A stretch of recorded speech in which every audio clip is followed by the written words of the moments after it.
So here we are, guys, again with Elshad Süleymanov, a veteran of First Karabakh War, and we will take interview, ask some questions from him about First Karabakh War and Second Karabakh War.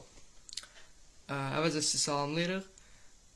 Bir özünüzü ümumiyyətlə, ümumi bir şəkildə təqdim edərdiniz, zəhmət olmasa. Mən də salamlayıram hamınızı xoş gördük. Birincisi təşəkkür edirəm məni seçdiyinizə görə belə bir şeyə. Onu deyim ki, mən Qarabağqa, birinci Qarabağ müharibəsi qazisiyəm. O illərdə mən çox gənc idim. Müharibəyə gedən vaxtı çox gənc idim. Amma gənc olmağıma baxmayaraq da başa düşürdüm ki, vətəni qorumaq lazımdır və bu hamımızın borcudur. Ümumiyyətlə 90-cı illər çox ağır illər idi. Ölkə çətin vəziyyətdə idi. Silah-sursat o qədər də yox idi. Amma ruh yüksəkliyi vardı. Hamımızda ruh yüksəkliyi vardı. Ruhumuz güclü idi. Elə məhz buna görə də biz döyüşlərə getdik. Bu döyüşlərə gedəndə nə də ki, heç birimiz nə ad qazanmaqdan ötürü, nə qəhrəmanlıq göstərməkdən ötürü belə şeylər biz axtarmırdıq. Belə şeylər bizim fikrimizdə yox idi. Sadəcə istəyirdik ki, torpaqlarımızı erməni işğalından azad eləyək. Xalqımız öz yurdundan, yuvasından didərgin düşməsin. Mən bu döyüşlərdə çox dostlarımı itirdim. Elə dostlarım vardı ki, bir yerdə çörək yeyirdik. Amma səhərsi günü həmən adam şəhid olurdu. Onların xatirəsi bu gün də mənimlədir. Həmişə də mənimlə olacaq. Bilirəm ki, siz bunları, yəni bu şeyləri kitablardan oxuyursunuz. Amma bu tarix bizə çox baha başa gəlib. O illərdə təkcə müharibə deyil, həm də xalq olaraq sınaqdan keçdiyimiz dövrlər idi. Keçid dövrü də belə deyək, keçid dövrü idi. Ac qalmışıq, susuz qalmışıq, amma iradəmizi heç vaxt itirməmişik. Mən hər zaman deyirəm, bundan belə də deyəcəm, torpaq, bayraq, azadlıq.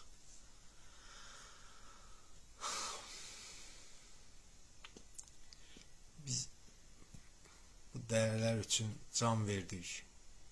İndi sizin nəsil azad bir ölkədə böyürsünüz. Bundan ötürü biz çalışmışıq. Və mənim sizə tövsiyəm də budur ki, dərs oxuyun, tariximizi bilin. Çünki tarixin bilməyən xalq gələcəyini də qura bilməz. Sonda da bir söz deyim ki, biz o günləri yaşadıq ki, siz bugün rahat nəfəs alasınız. Vətən birdir.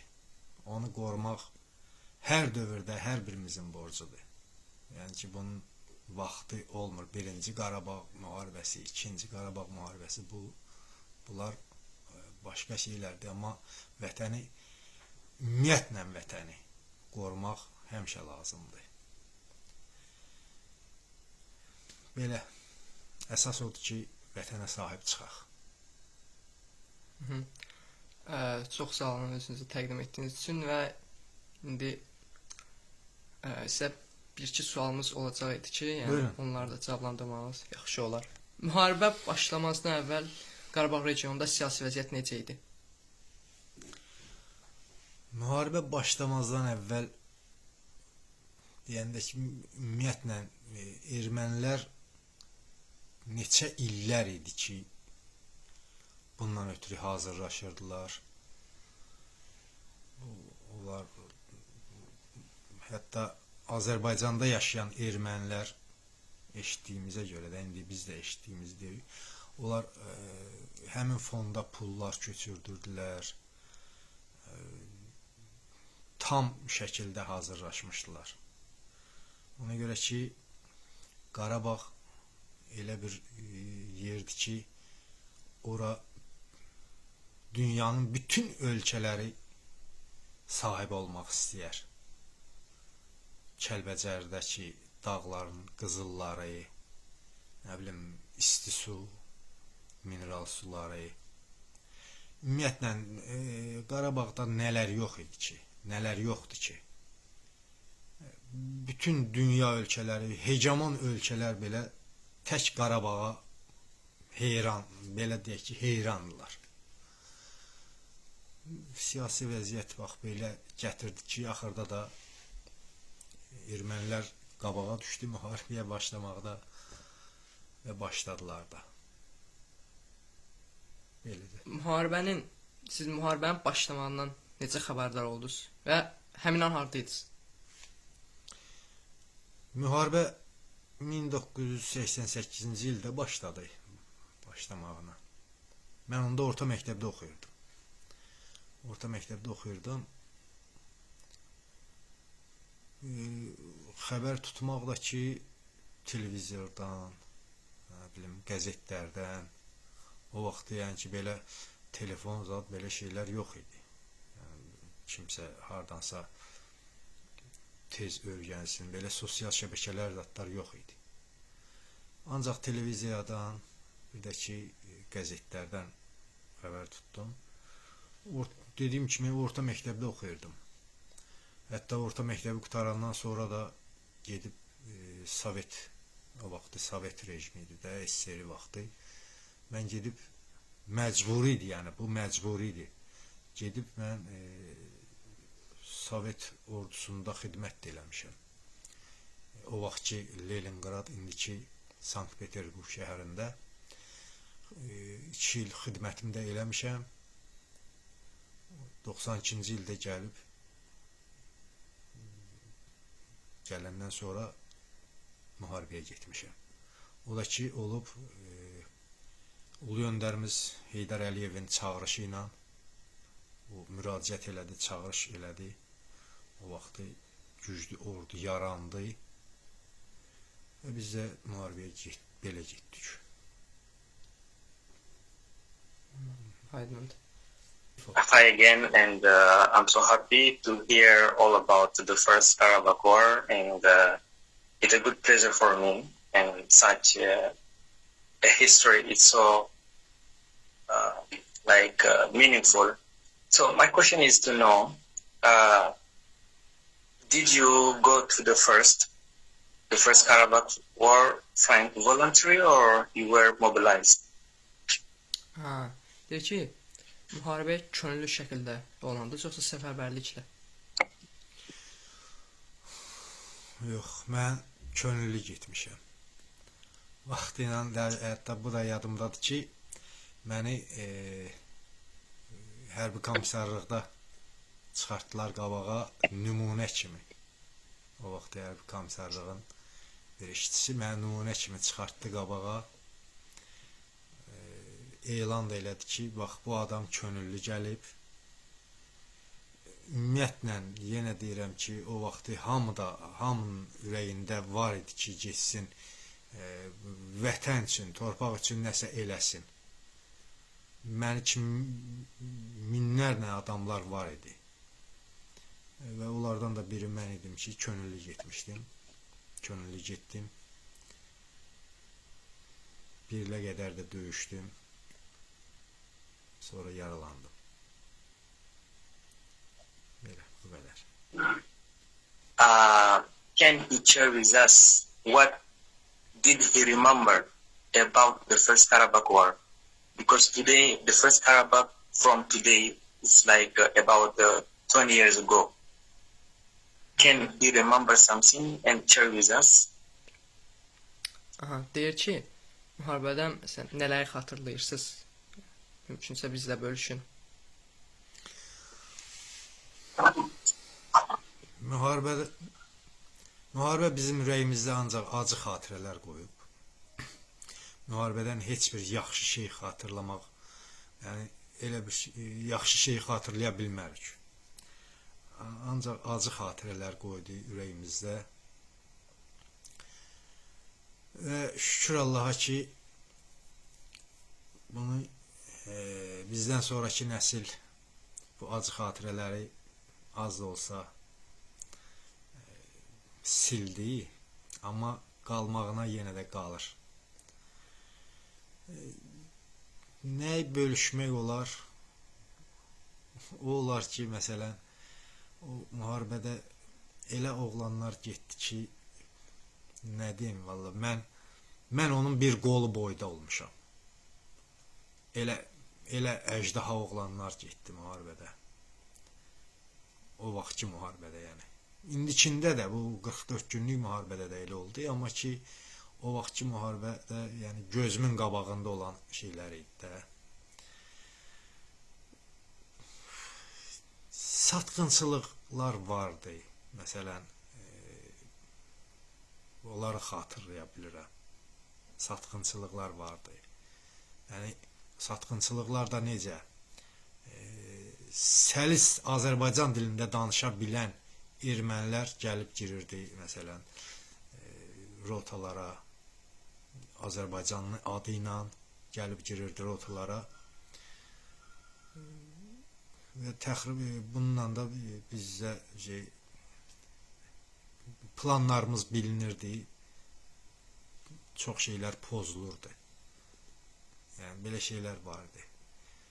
Xatırlayacaq şeylər bulardı. Yəni 1-ci Qarabağ müharibəsindən mən belə şey xatırlaya bilərəm. Bax belə, bu qədər.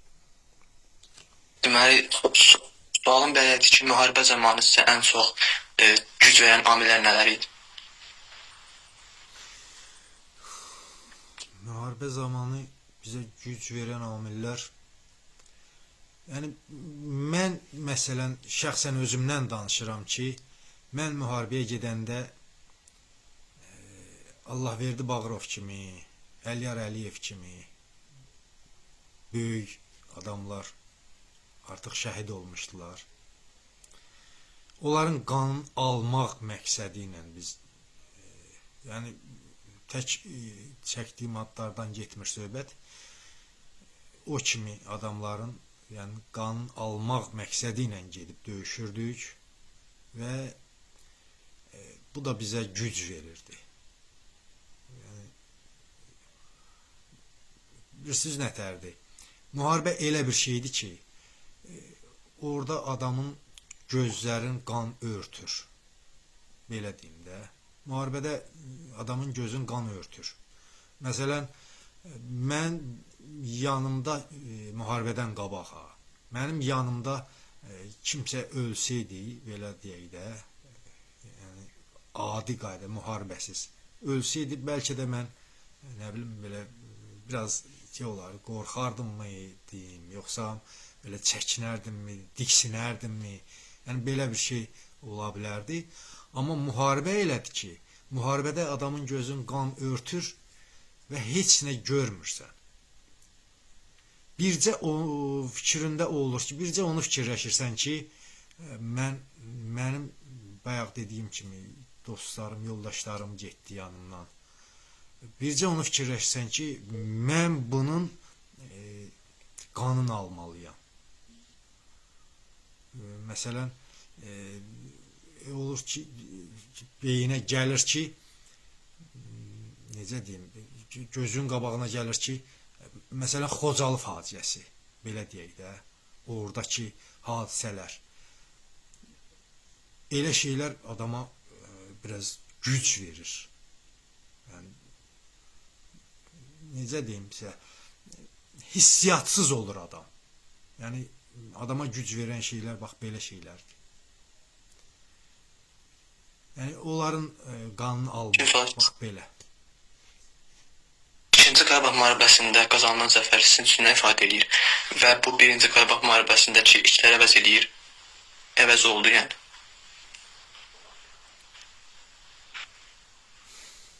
İkinci Qarabağ müharibəsində,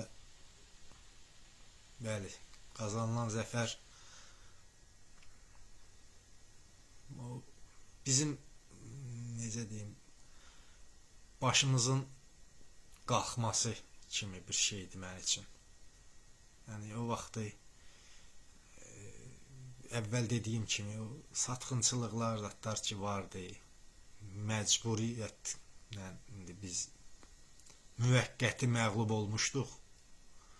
Amma ikinci Qarabağ müharibəsindəki o qazanılan zəfər bizim alnımızdan o belə deyim də qara ləkəni sildi. Oradakılar da hamısı bizim balalarımız. Orada şəhid olanlar, qazi olanlar, salamat qayıdanlar hamısı bizim balalarımız, qardaşlarımızın balaları, bacılarımızın balaları. Yəni ki onların o qələbəsi bizi doğrudan da belə ruhdan düşməməyə sövq elədi.